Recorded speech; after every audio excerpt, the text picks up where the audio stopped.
טוב, אנחנו עוברים במעבר אחד, מה שנקרא, לקצת ענייני נדל"ן בצל מלחמה כמובן, כי גם את זה צריך. נגיד עכשיו שלום לעורך הדין יוני טל, מתמחה בנדל"ן. אנחנו היום עם השפעת המלחמה דווקא על הנושא של ההתחדשות עירונית. אגב, אתה מאשקלון. אשקלון, נכון. כן, זאת אומרת, אתם חווים על בשרכם מה שנקרא כל הנושא של המיגון בעיר. חד משמעית, אנחנו עכשיו בצל המלחמה באמת רואים את הצורך החיוני באמת לקדם כל מה שקשור בהתחדשות עירונית, דווקא גם מצד הדייר, מצד בעל הזכויות בדירה, שבאמת הרבה אנשים, אנחנו רואים היום, שפונו באשקלון כמה עשרות אלפי אנשים, בהיות הדירה שלהם פשוט לא ממוגנת.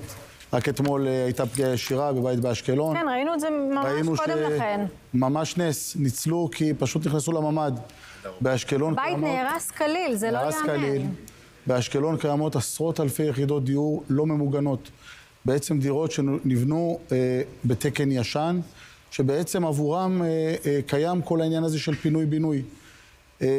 והרבה דיירים שבמשך המון שנים פשוט לא הגיעו לחתום, לקדם פרויקטים של פינוי-בינוי, פשוט מחוסר ידע, ומאוד קשה להנגיש להם את המידע לגבי פינוי-בינוי.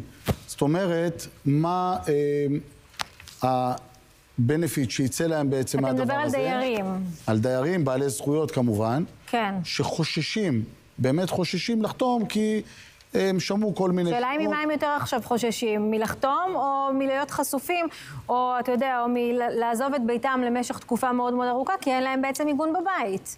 בדיוק, אז הם קודם כל צריכים לעזוב את ביתם כי הדירות לא ממוגנות. אם הם יגיעו ובעצם יחתמו על ההסכמים של הפינוי-בינוי מול היזמים, בעצם יהיה אפשר לקדם את הפרויקט. יש לנו רוח גבית, גם מעיריית אשקלון, גם מראשי הרשויות, בכל האזורים האלה שצריכים לבצע פינוי-בינוי, ובאמת אנחנו צריכים שהדיירים יגיעו ויעזרו לנו לקדם את הנושא הזה. זה מאוד מאוד חשוב, וזו על מנת כמובן שלא נשב פה במלחמה הבאה ונגיד למה לא עשינו את זה שנים אחורה. כן, אגב, אתה רואה את הממשלה גם מסייעת, הרי יש את הרשות הממשלתית להתחדשות עירונית, שזה חלק מהתפקיד שלה בעצם לסייע בהנגשת הנושא הזה של התחדשות עירונית. אתה רואה את זה קורה הלכה למעשה? הרשות להתחדשות עירונית מעבירה תקציבים גם לעיריית אשקלון, מאיפה שאני מגיע, על מנת לקדם את הנושא.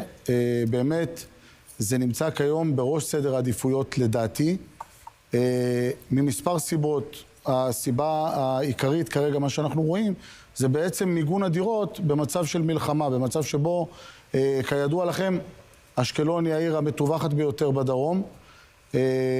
אנחנו רואים את זה, ובנוסף, כמובן, חיזוק המבנים. המבנים האלה לא מחוזקים, לא בטיחותיים, ואנחנו נדרשים באמת לקרוא גם מכאן לתושבים שלא חתמו עד היום, או שסירבו לחתום גם בעבר, באמת להגיע ולסייע כמה שיותר לקדם את הפרויקטים האלה. כמו שאמרתי, יש לנו גם רוח גבית, זו צו השעה. לגמרי, זאת השעה. ובאמת צריך, באמת זה מציל חיים. כן. זה מציל חיים, כמו שראינו. כן, חשוב מאוד.